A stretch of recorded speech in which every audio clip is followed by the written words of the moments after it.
Lady brand creation চ্যানেলে সকলকে স্বাগতম। আজকে আমি আপনাদেরকে দেখাবো কিভাবে একটা কামিজের প্যান্ট বানানো হয়। কামিজ আমরা তো সালোয়ার পরি, এবার আজকে আমি বানিয়েছি কামিজের সঙ্গে প্যান্ট, এবং কিভাবে কাটিং, ড্রয়িং, সেলাই করতে হয়। পুরো ভিডিওটা আমার সঙ্গে যদি থাকেন অবশ্যই নিজেরা নিজেদের জন্য বানাতে পারবেন। এর আগের দিন আমি বানিয়েছিলাম এই কামিজটা আমি পরে দেখাইনি। আজকে আমি যেহেতু প্যান্ট কমপ্লিট হয়ে গেছে, এই কামিজেরই প্যান্ট বানিয়েছি, তার জন্য আমি কামিজ এবং প্যান্ট দুটোই পরে দেখালাম। আপনারা দেখুন, খুব সুন্দর, দুদিকে দুটো পকেট হয়েছে, এবং আমি দেখলাম সালোয়ারের থেকে এই প্যান্টটা পরে বেশ আরামদায়ক। দেখুন কেমন লাগছে আমাকে দেখে বলবেন, আমার কমেন্টে জানাবেন কেমন লাগছে। আর আপনারা আমার লেডি ব্র্যান্ড ক্রিয়েশন চ্যানেলে থাকুন আমার সঙ্গে। পরপর আপনাদের অনেক রকম ভিডিও দেখাবো, যেন আপনারা নিজেরা নিজেদের ঘরে বসে বানাতে পারেন। আর তাহলে শুরু করা যাক। এখন কিভাবে আমি ড্রয়িং, কাটিং, সেলাই করেছি শুরু করা যাক। আমি কিভাবে ড্রয়িং করেছি এবং কামিজ প্যান্টের জন্য কি কি মাপ লাগবে সেটা একবার দেখুন। প্রথম আমার লেন্থ লাগবে, আমার নাভি থেকে যতটা ঝুল। তারপরে লাগবে হিপটা এইভাবে নিয়ে নেবো, হিপটা নিয়ে নিলাম। এরপরে কোমরটা নিয়ে নিতে হবে, আর এরপরে নি রাউন্ডটা নিতে হবে, আমার যে হাঁটুর যে মাপটা, গোলাইটা। আর এরপরে বটম রাউন্ড হচ্ছে মুহুরিটা। এই হচ্ছে আমার একটা কামিজ প্যান্টের জন্য মাপ নিতে হবে। তাহলে আমি এবার আমি কি করব, প্রথম আমাকে লেন্থ নিতে হবে। এখান থেকে একটা লম্বা দাগ টানবো, তার মধ্যে আমি 2.5 ইঞ্চি ওপরে, 2.5 ইঞ্চি নিচে একটা দাগ টানবো। আর এখানের এই মোহরাটা, এই যে হিপ লাইনটা বার করবো, তার যে জায়গাটা, এটা কত মাপ আছে, হিপের 1/4 তার সঙ্গে 3 যোগ করতে হবে। তাহলে আমার এই ডিস্টেন্সটা বেরিয়ে যাবে, এখান থেকে আমার হিপ লাইনটা পেয়ে যাবো। আর কোমর লাইনটা কত নিয়েছি, কোমর লাইনটা ওয়েস্টের 1/4 প্লাস 1.5 ইঞ্চি। আর এটা নিয়েছি আমি হিপের 1/4 প্লাস 3 ইঞ্চি। আর এই হিপ লাইনটা কি করে বার করেছি, হিপের এখানে 41 আছে, হিপের 1/4 তার সঙ্গে 2 যোগ করেছি। আর এদিকে এখান থেকে এটা এই যে ডিস্টেন্সটা, আমার এই যে 37 ইঞ্চি যে লম্বা প্যান্টটা, তার এবারে আমার এই হিপ লাইন থেকে নিচের যে ডিস্টেন্সটা থাকবে, তার মিডিল বরাবর আমাকে এই দাগটা টানতে হবে, যেটা আর কি বলে নি রাউন্ড আমরা কি করে পাবো, আমরা এই হিপ লাইন থেকে মুহুরির লাইনের মাঝখানে যে দাগটা হবে সেটা হচ্ছে আমাদের নি রাউন্ড হবে। তাহলে আমার এই জায়গাটা আমি কি করে বার করলাম, কতটা হবে, হিপের 1/4 প্লাস 2। আর এটা হচ্ছে আমার নি রাউন্ড হচ্ছে হাঁটুর হাঁটুর হাফ, তার সঙ্গে 1 ইঞ্চি যোগ হবে। হ্যাঁ, আর এটা মুহুরিটা হচ্ছে বটম রাউন্ড কত হচ্ছে 13, এখানে হচ্ছে 13 হাফ হচ্ছে 6.5 মিডিলটা হচ্ছে এটা। তাহলে আর এখানে আমার 3 ইঞ্চি নিচে পকেটটা বসবে, এখানে আমার একটা পকেট বসাবো 3 ইঞ্চি নিচে। আর এটা এই ডিস্টেন্সটা হবে এই 5.5 মতো হলেই হয়ে যাবে, 5.5। তাহলে 37 হচ্ছে আমার, এখান থেকে এতটা হচ্ছে 37, ঠিক আছে। ওপরে আমার 2.5 ইঞ্চি থাকছে, কোমর লাইন হচ্ছে কোমরের 1/4 প্লাস 1.5, আর এদিকে হিপ লাইন হচ্ছে হিপের 1/4 প্লাস 2। আর এদিকে এই দুটোর মাঝখানে হচ্ছে নি রাউন্ডটা হচ্ছে নিয়ে হচ্ছে হাফ প্লাস তার সঙ্গে 1, আর হচ্ছে গিয়ে এটা হচ্ছে বটম রাউন্ডের হাফ 6.5। এইটা হচ্ছে আমার প্রথম পার্টটা। এই দ্বিতীয় পার্টের উপর কাপড়টার উপর বসাবো 2 ভাঁজে, আর এটা 2 ভাঁজে কাপড় থাকবে, এটাও 2 ভাঁজে কাপড় থাকবে। জাস্ট আমি এইটা নিয়ে এই 2 ভাঁজের উপরে এটা বসাবো, বসিয়ে একদম সেম একই থাকবে। খালি আমাকে দেখতে হবে এখান থেকে 2.5 ইঞ্চি দূরে একটা পয়েন্ট করব, আর এখান থেকে 2.5 ইঞ্চি উপরে একটা পয়েন্ট করব। আর এদিকে এই যে শেষ হয়েছে, এখান থেকে 2.5 ইঞ্চি দূরে একটা পয়েন্ট করব, আর এখান থেকে 2 ইঞ্চি দূরে থাকবে, আর এখান থেকে 2 ইঞ্চি দূরে থাকবে। এটাই ছিল খুবই সোজা একটা এই প্যান্ট বানানো খুবই সোজা। আপনারা যদি একটু এরকম ড্রয়িংটা দেখতে একটু কেমন বেটে হয়েছে, যেহেতু এমনি এটা আন্দাজে করেছি, কিন্তু মাপগুলো আপনি যখন দিয়ে বসাবেন তখন কিন্তু আবার ঠিকঠাক লাগবে। তাহলে আমি পেছন পার্টটা আমি কিভাবে বার করবো, জাস্ট আমি 2.5 ইঞ্চি দূরে একটা পয়েন্ট করবো, আর এখান থেকে 2.5 ইঞ্চি দূরে পয়েন্ট করবো, দিয়ে এই দাগটার সঙ্গে এই কোণাটা মিলিয়ে দেবো। আর এই যে আমার এখান থেকে সোজা আমি এখানে নামিয়ে দেবো, স্টেপের কাছে, আর আমি এখান থেকে 2.5 ইঞ্চি দূরে একটা পয়েন্ট করবো, দিয়ে আমি সুন্দর করে আমি এটা স্টেপ দিয়ে দেবো। আর এখানে 2 ইঞ্চি বরাবর একটু এক্সট্রা রাখবো, রেখে এটাকে টেনে এনে এখানটায় দাগ দিয়ে দেবো।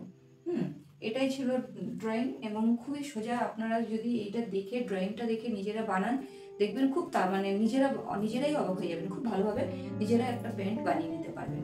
তাহলে চলুন আমি সেলাইটা কিভাবে দেখিয়েছি দেখে নেওয়া যাক। তাহলে আমি এবার আমার কাপড়ের মধ্যে ড্রয়িং করছি।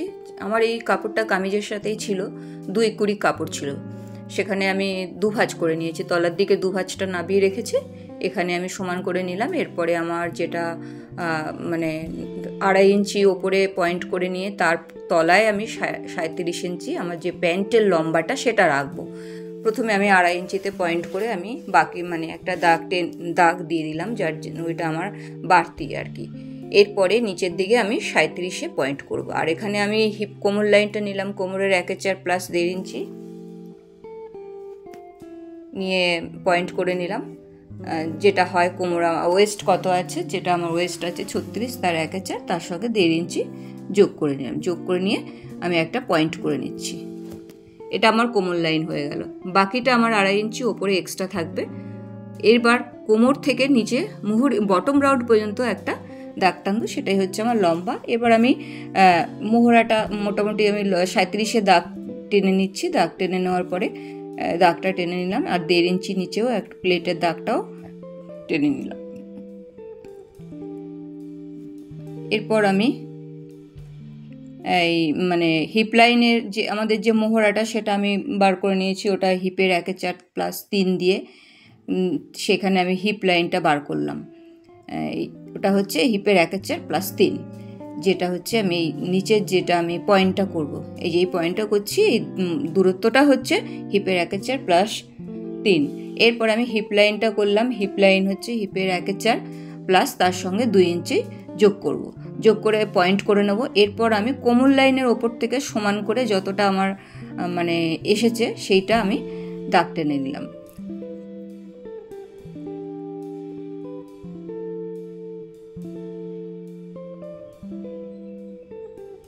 এরপর আমি দেখে নিলাম ঠিক আছে কিনা। এরপর মিডিলেও একটা পয়েন্ট বার করে নিলাম। হিপ লাইনের মিডিলে একটা পয়েন্ট বার করে নিলাম, কারণ আমার এখান থেকে বটম রাউন্ড নি রাউন্ডের মিডিলটা আমাকে দিতে হবে। এরপর আমি যেটা করব, যেটা হচ্ছে যে এই হিপ লাইন আর ওইদিকে মানে হিপ লাইন থেকে নিচের অবধি মিডিলে আমি দাগ টেনে নেওয়ার পরে কি করব, একটা শেপ দিয়ে দেবো। এই নি রাউন্ডের ইয়েটা আমি পয়েন্ট করে রেখেছিলাম, তার জন্য আর দেখালাম না। নি রাউন্ডের ওখানে পয়েন্ট করে নিয়েছি, মিডিল করে আমার ওটাই হয়েছে।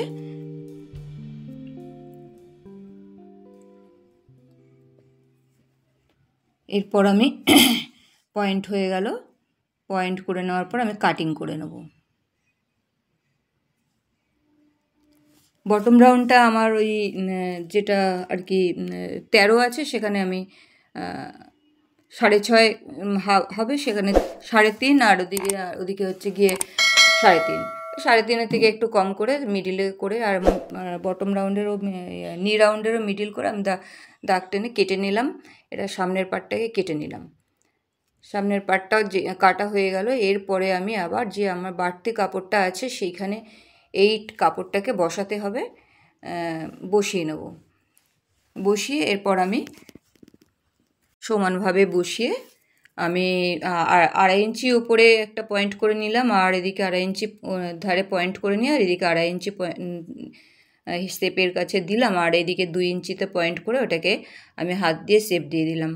এইটুকুই ছিল। এটা খুবই সোজা এবং মানে কি বলবো, প্রথম পার্টটা ড্রয়িং করে বানানোটাই হচ্ছে কাজ।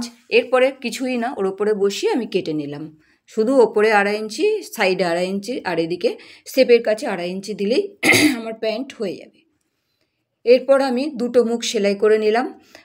দুটো সামনের পার্ট দুটো আগে সেলাই করে নিলাম, তারপরে পেছন পার্ট সেলাই করে পায়ের ধারগুলো আমি সেলাই করে নিলাম। এরপর আমি কি করব, কারণ এটা আর আমি দেখালাম না, এটা সোজা জিনিস। প্রথমে সামনের পার্ট দুটো সেলাই করতে হবে, আর পেছন পার্ট দুটো সেলাই করতে হবে। করার পরে দুটো মানে আমাদের পায়ের ভেতরের দিকে মানে এটা সেলাই করে নিতে হবে। এরপরে আমি কি করব, এই 3 ইঞ্চি নিচে পকেটটা করব। সামনের পার্টের দিকে সেলাই করে মানে 5.5 ইঞ্চি মতো প্যান্ট এরিয়ে রাখবো। আর আমার এই ধারগুলো সেলাই হয়ে গেল। এরপর আমি পায়ে একটু মুহুরির কাছে এই একটু পেস্টিং দিয়ে দেবো, যাতে ওটা প্যান্টের মতন একটু বেশ শক্ত থাকে। ধোয়ার পরে একটু নরম হয়েই যাবে। আমি ওই পেস্টিং দিয়ে মুড়িয়ে দেবো।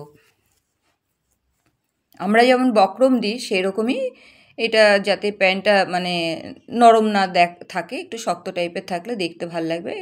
হ্যাঁ, ওই যে আমি 1.5 ইঞ্চি নিয়েছিলাম, 1.5 ইঞ্চিটা এক্সট্রাটা আমি মুড়ে দিলাম। এইভাবে সেলাই করে নেব, দুটো পায়ে এইভাবে সেলাই করে নেওয়ার পরে আমি চলে যাব পকেটে। এবার পকেটটা কি করলাম, আমি ওই সে লাগালাম পকেট। প্রথমে সামনের পাটে লাগিয়ে 1/2 ইঞ্চি একটা কাটিং করতে হবে। সেই কাটিংটা করার পর তারপরে পেছন পাটে বা আর একটা পার্ট লাগাবো। তাহলে সামনে পেছনে পার্ট যখন লাগানো হয়ে যাবে, এরপরে আমি সেলাই করব পকেটগুলো। করার পরে এরপরে আমি কি করব, দুটো পার্ট লাগানো হয়ে গেলে এরপর আমি ওটা মুড়ে দেবো। ওই বাকি যে আড়াই ইঞ্চি যে আমার এক্সট্রা নিয়েছি সেটা মুড়বে। এখন পকেটের সামনের পার্ট আর পেছন পার্টের দুটো পার্ট যখন লাগানো হয়ে যাবে, তখন এদিকে সামনের পার্টে না একটু কুটকা মেরে পকেটের কাপড়টাকে মানে ভেতরের দিকে দিয়ে দিতে হবে। তাহলে কি হবে, আমাদের যে সামনের দিকে যে অংশটা থাকে তাতে আমাদের একটু মানে ফাঁকা থাকে, সেই জায়গাটায় পেছন পার্টটা পূর্ণ করে। পেছন পার্ট যেটা, হ্যাঁ পেছন পার্টটা এখানটা একটু ফাঁকা থাকবে, কারণ হাতটা ঢোকানোর জন্য ওই 1/2 ইঞ্চি মতো জায়গাটা একটু ফাঁকা থাকবে। এরপরে আমি পেছন পার্টে লাগিয়ে পকেটটা আমি একদিন আর পরিষ্কার করে আরও দেখিয়ে দেবো, তাহলে বোঝা যাবে। হ্যাঁ, এরপর আমি চলে যাব পকেটের যে দুটো সাইড, ওই সাইডগুলো সেলাই করে নেব। সেলাই করে নেওয়ার পরে আমি জোড়া দিতে হবে, কারণ পকেটটা লাগাবার সময় মনে হয় যেন একটু ঝামেলার। পর আমি জুড়িয়ে দেবো। আমি একটু মুহুরির দিকটা ফাঁকা রেখেছিলাম যাতে ভিতরের দিকে সেলাইটা চলে যায়, সেটা করার জন্য। এরপর আমি এই বেল্টটা লাগিয়ে নেব, একটা কোমরের সমান, আর তার সঙ্গে আমি 4 ইঞ্চি এক্সট্রা নিয়ে বেল্টটা কেটেছি। কাটার পরে আমি এবার বেল্ট সেলাই হয়ে গেল। এরপর আমি বেল্ট ভেতরে ঢুকিয়ে দেবো। ঢুকিয়ে দিয়ে এরপর আমি সুন্দর করে একটু টেনে টেনে সেলাই করতে হবে। আমি এখানে একটা সেলাই দিয়েছি, আপনারা 2, 3টে দিতেই পারেন, যাতে কুচিটা বেশি হয়। আর আজকের যে প্যান্টটা দেখালাম এটা খুবই সোজা, আপনারা নিজেদের জন্য নিজেরা বানিয়ে ফেলতে পারবেন, কোনো অসুবিধা নেই। প্যান্টের ভিডিওটা ভালো লেগেছে, যদি ভিডিওটা ভালো লাগে আমার সঙ্গে থাকবেন। আর দেখুন আমি এই যে কুচিটা আমি এখন মেশিনে কীভাবে টেনে সেলাই করে দিচ্ছি। এইভাবেই আপনাদেরকেও সেলাই করে দিলে কুচিটা ভালো সমানভাবে বসবে, এবং যখন আপনি পরবেন দেখতে ভালো লাগবে। আর যাতে, আর এরপরে বলি যে আপনারা সাবস্ক্রাইব করবেন যাতে, আর বেল আইকনটা প্রেস করতে ভুলবেন না, যাতে পরবর্তী নতুন নতুন সেলাই ও ক্র্যাফটস ভিডিওর আপডেট সবার আগে আপনি পান। আপনার মতামত, প্রশ্নের অনুরোধ থাকলে নিচে কমেন্টে জানাতে পারেন, আমি উত্তর দেব। আর দেখুন কি সুন্দর হয়েছে, দুটো প্যান্ট দুদিকে পকেট দিয়ে, বেশ ভালো লাগছে। আর আজ এখানেই শেষ করছি, দেখা হবে পরের ভিডিওতে। সবাই আপনারা ভালো থাকবেন আর আমার সঙ্গে থাকবেন।